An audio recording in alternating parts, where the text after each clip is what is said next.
Ever since I was a kid, I have been a really shy person. I remember back in my college days, I would see all the cool kids around me going to parties, going to international trips, dating and posting photos about these things, and I would think that I'm so different compared to these people. Objectively speaking, if you compare me to these people based on parameters like health or intelligence, I was way better than these people. While they're at a club at 3 a.m. smoking cigarettes, I was focusing on my sleep. But if you compare the overall quality of life, the amount of respect these people were getting, their social skills, the way other people treated them compared to me, there was no competition. They were a lot better than me. And this made me realize that someone who is much worse than you in every possible way will have a much better life than you if he is more confident than you. Over time, I tried to live the kind of life that these cool kids were living. I tried clubbing, I went on trips, I became very social, talked to hundreds of new people, I read more books about psychology, and that taught me a lot of things about confidence. And in this video, I will tell you everything you need to do to boost your confidence. The first thing is understanding what confidence even is. There is a very common stereotype around confidence that confident people are quite assertive, they like attention, they speak a lot, they are quite arrogant,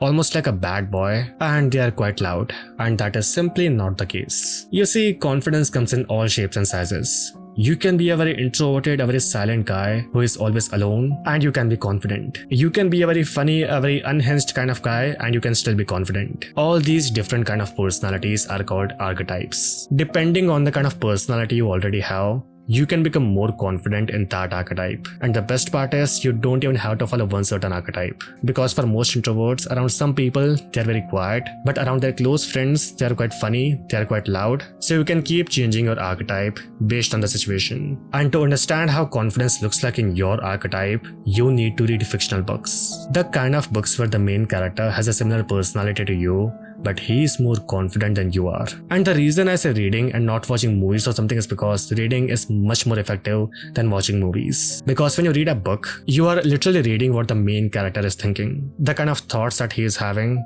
why he does what he does, and how he interacts with other people. Slowly but surely, you start thinking like him. You start copying him. But when watching movies, that is not the case. You only see the actions that he is doing. You don't see what he is thinking. One more thing you need to understand is that it is impossible to improve your confidence without taking actions. I can give you all the knowledge of psychology. You can watch all the YouTube videos about confidence, but all of that is a complete waste if you are not going to take the actions. The reason is because change of any kind requires a thing called as neuroplasticity. It is the ability for your brain to change and rewire itself. Reading books and watching YouTube videos can help you to speed up the progress, but unless you are taking the actions, it is a complete waste of time. It is like learning how to swim just by watching a YouTube tutorial. Tutorials can help, but unless you're in the water and you're practicing, they are completely useless. Which begs the question, what kind of actions you're supposed to take?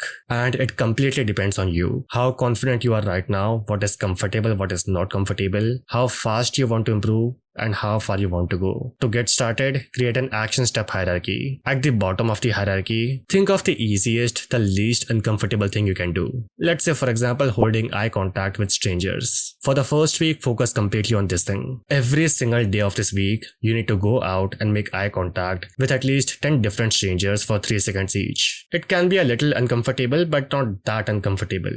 It is something you can do. For the second week, it can be talking to strangers. For every single day of this week, you will talk to at least 3 strangers. Doesn't have to be a long conversation about life or something. Just a few sentences is good enough. You keep doing this every single week until you do the most difficult thing you can think of. It sounds like nothing is really going to happen because by the end of the day, you're the same person, but progress is much faster than you think. On a different YouTube channel, I did this challenge. In the beginning, I was just talking to strangers, and by the end, I end up doing a fashion show where hundreds of people are watching me. And I noticed that even after the whole challenge was over, and I was not even thinking about this confidence thing, I was still behaving very differently than I normally was. By default, I was talking to more people, I was holding more eye contact, I was speaking slower, with more confidence. And when I noticed this change in myself, I thought that, okay, this is because I did this whole confidence challenge, and it worked way better than I thought it would. Within a few days, I'm a completely different person. Now, one thing people struggling with confidence have in common is that they view other people, especially strangers, like a god. They put them on a pedestal. They are over here. They idolize them. But at the same time, they view themselves over here. They are less than a human. And to boost your confidence, you need to level up the playing field. You are a human. They are a human. You are not perfect and they are not perfect. And psychologically speaking, to do this, over-exaggerate all the negative traits of people. If someone looks pretty much perfect, but their breath stinks, think of them like a very unhygienic person. Be slightly disgusted with them. Do this for all the negative traits of all the people. A very common technique that people use when giving speeches is that they imagine all the people in the audience are naked. This makes them less nervous. The technique to over-exaggerate people's imperfections is very similar to that.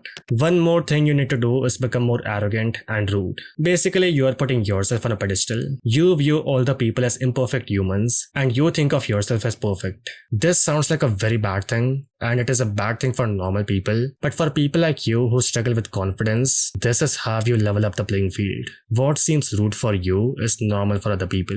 The next thing you can do is keep changing your environment. Keep going to new places where no one knows you. Because the people here don't know that you are a shy person and you lack confidence, you can create a completely new persona, a more confident persona from scratch. You can act more confident and over time, you will improve. To take this one step further, even in the environments where people already know that you are a shy person, do not be afraid of changing this identity. People might say something like, you were so shy and look at you now, you are showing your true colors. And if they do, fuck them. Not literally, but like metaphorically. Let people think what they want to think. And if you want to know how to become more attractive using psychology without changing your looks, check out this video.